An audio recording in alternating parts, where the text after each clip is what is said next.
नमस्कार। 18 मई 2025 एक तिथि है जो राहु राशि परिवर्तन करेंगे।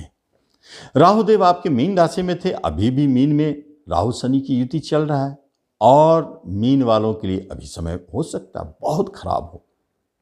तो मुक्ति कब मिलेगी इस खराब समय से? 18 मई के बाद। फिर भी 18 मई के बाद जो युति भंग होगा शनि राहु का, तो थोड़ा राहत दिखेगा। एक तो 7.5 ही, ऊपर से राहु भी अभी मीन राशि में प्रवेश किए हुए हैं, अब मीन राशि पर ही हैं, तो आपके लिए तो समस्या है ही बना हुआ, उठापटक है। शांत रहें, कोई टेंशन नहीं ले, जो हो रहा है आप अपना काम करते रहें। परेशान होते हैं तो 7 बार हनुमान चालीसा डेली पढ़े। 18 मई जैसे पार होगा, राहुदेव अपने राशि बदलते हुए पिछली राशि में आ जाए, तो दोनों का युति भंग, माने दो विलेन एक साथ हो तो ज़्यादा मजबूत है। अब दोनों विलेन अलग अलग जगह चले गए तो थोड़ा तो प्रभाव हटता है। अब राहुदेव की बात हो रही है, 18 के बाद 1.5 वर्षों तक क्या प्रभाव देगा? वो चले गए हैं आपके राशि से 12वें।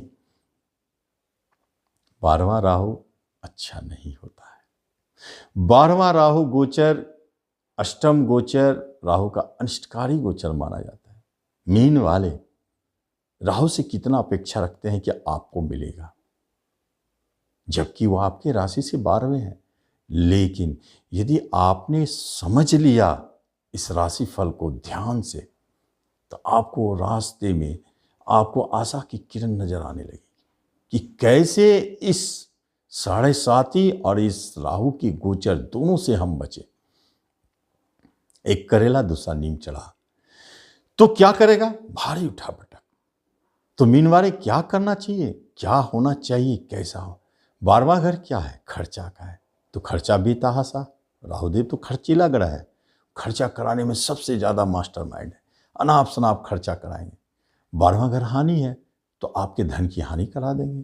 कहीं चोरी, कहीं चिटिंग में, कहीं धोखा में कोई लिया तो फंसना। धन को संभाल के रखना पड़ेगा। ये तो 12वां घर का हानि का योग है। लेकिन 12वां घर सहन सुख भी है, तो जीवन साथी से आपको दूर ले जाएंगे, एक साथ रहने नहीं देंगे। यही 12वां घर जहां राहु गोचर कर रहे हैं हानि पहुंचाने वाले दृष्टिकोण से, तो यह आपके राशि से 12वें कभी आपको हॉस्पिटल में भर्ती भी करा सकते हैं। आप देखेंगे अचानक, चूंकि वो छठे पर दृष्टि डाले, एक्सीडेंटल योग बनना, अचानक चोट लगना, और ऊपर से 7.5 भी है, ये घटना चक्र बनने का योग बनता है। हॉस्पिटल में भर्ती होना, परेशानी होना, रोग से परेशान हो जाना। कैसे बचेंगे? समझते हैं। ये राहु देव विदेशी ग्रह होता है, और कहाँ गोचर कर रहे हैं? विदेश में।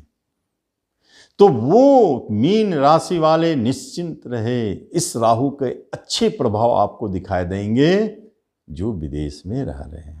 जो अपने घर से 2000 किलोमीटर दूर भी है वो भी विदेश माना जाएगा, एक स्टेट से दूसरे स्टेट में है वो भी विदेश माना जाएगा। उन लोगों के ऊपर इस गोचर के राहु का नेगेटिव प्रभाव बहुत कम दिखेगा। एक तो ये तरीका हुआ। अब दूसरा तरीका, अब राहुदेव अनिष्टकारी हो जाए, आप अपने देश में ही है, नजदीक में ही है, तो फिर कैसे बचेंगे? तो क्या करेंगे राहुदेव? आपके रोग ऋण शत्रु इतना परेशान करेंगे कि आपको भागने पर विवश कर देंगे। ऐसे ही राहु घर से भगाता है। बहुत सारे केस आए हैं जो 12वां गोचर करता हुआ राहुदेव घर से भगा। मन मस्तिष्क इतना आंदोलित हो जाता है, क्योंकि चौथे घर पर दृष्टि है ना राहुदेव की, तो मन करता है घर से भाग जाए। बस खासियत यही है राहु के ऊपर कि एक शुभ और सात्विक ग्रह गुरुदेव जो बहुत अनिष्टों को रोकने वाले होते हैं, उसकी दृष्टि है। यही तो एक खासियत है, और हमें भयभीत होने से बचाता है, बड़े बड़े अनिष्टों से बचाता है। अब शत्रु हावी है तो शत्रु से बचा लेंगे, कर्जदार परेशान कर रहे हैं तो कर्जदार से बचा लेंगे, अचानक बड़े कर्ज लेने की स्थिति आ जाएगी तो दिलाएंगे, सहज भी दिलाएंगे। रोग से परेशान है तो रोग से बचाएंगे। अपने घर में आते हैं टेंशन परेशानी, घर से बाहर रहते हैं तो थोड़ा अच्छा लगता है। जमीन जायदाद संबंधित स्थिति परिस्थिति में आपको परेशान कर सकते हैं ये राहुदेव, लेकिन एक सुरक्षा कवच हमेशा घूमता रहेगा आपके आसपास, जो आपको बहुत अनिष्ट ना होने दे, बहुत गिरने ना दे। फिर भी जमीन जायदाद के कार्यों में थोड़ा सावधानी रखें, वाहन चलाते समय थोड़ा सावधान रहें और नए वाहन खरीदने में भी थोड़ा सा सावधान रहें। 1.5 वर्षों तक की बात है जहां आपको अपने घर को बैलेंस रखना है। घर में कलह झगड़ा ये वातावरण है तो वहां पूजा पाठ को जन्म दे। गुरु महाराज चौथे बैठे हैं घर में सुख शांति देने के लिए, तो किसको? गुरु को बुला कर रखे घर में। तो गुरु कौन है? पूजा पाठ जप तप। घर में कभी कोई हवन करा ले, कभी सत्यनारायण कथा करा ले, कभी कोई पूजा करा ले। इस तरह घर में कराने से आपके शांति लौटेंगे, क्योंकि आपने गुरु को घर में बिठा लिया तो फिर राहु का प्रभाव और सारे साथी जो होगा देखा जाएगा। तो ये भी एक अच्छा टेक्निक है, इसे आप समझ सकते हैं। यही राहुदेव आपके अष्टम पर दृष्टि डाल रहे हैं, अच्छा नहीं माना जाता, एक्सीडेंटल योग बनाता है। हॉस्पिटल में तो बैठे ही है राहुदेव। तो फिर ऐसे स्थिति का भय अगर है तो 18 मई के बाद हम करें क्या? तो राहुदेव मानेंगे कैसे? अगर कोई एक्सीडेंट होना है तो कैसे माने? तो दो ही तो है उपाय, एक हनुमान जी के शरण में जाए, एक शिव जी के शरण में जाए। हनुमान जी के शरण में हनुमान चालीसा पढ़े 7 बार, और शिव जी के शरण में जाना है तो मृत्युंजय मंत्र का 2 माला 3 माला 4 माला जितना हम जाप करें, या दोनों सुने या दोनों करें थोड़ा थोड़ा, तो आप सुरक्षित हैं। मृत्युंजय मंत्र पर विशेष ध्यान दें, क्योंकि इसका सीधा संबंध आपके आयु से हो जाता है।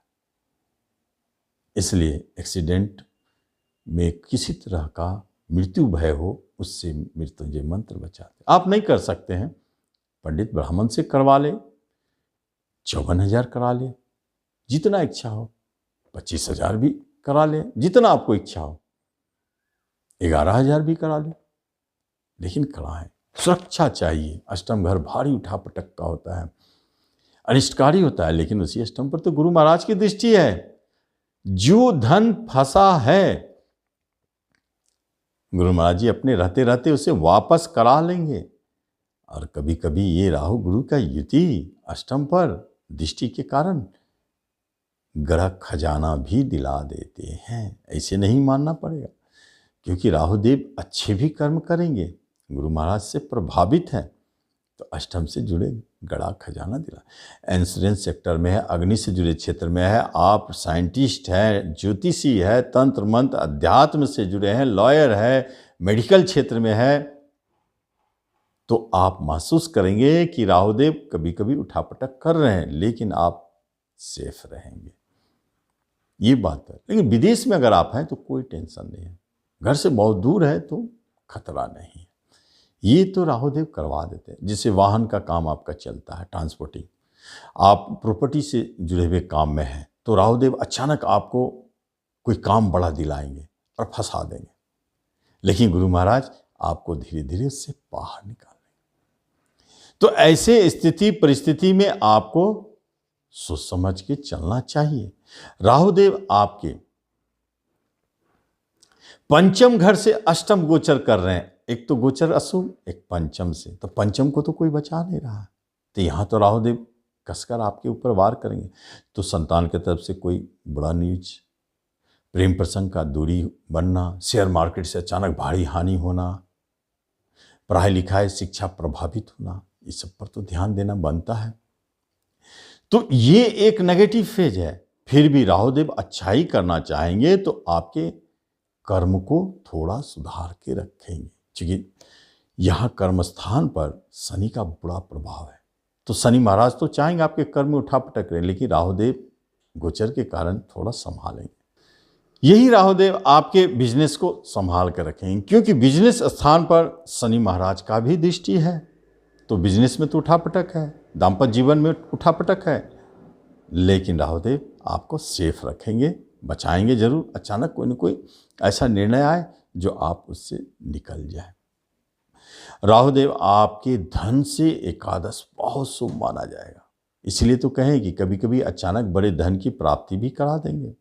और आपके तीसरे स्थान से दसम नेटवर्किंग के क्षेत्र में आपको बहुत अच्छा लाभ देंगे। यूट्यूब, फिल्म, मूवी, नेटवर्किंग, प्रकाशन, लेखन, ट्रांसपोर्टिंग, मार्केटिंग, इन सब मोबाइल, इन सब क्षेत्रों में आपको ज़बरदस्त लाभ देते चले जाएंगे। मेन वाले राहु देव का गोचर सचमुच चमत्कारिक है, जो आपको बुरा करना चाहते थे लेकिन गुरु कृपा से आपको बचाव भी करते रहेंगे।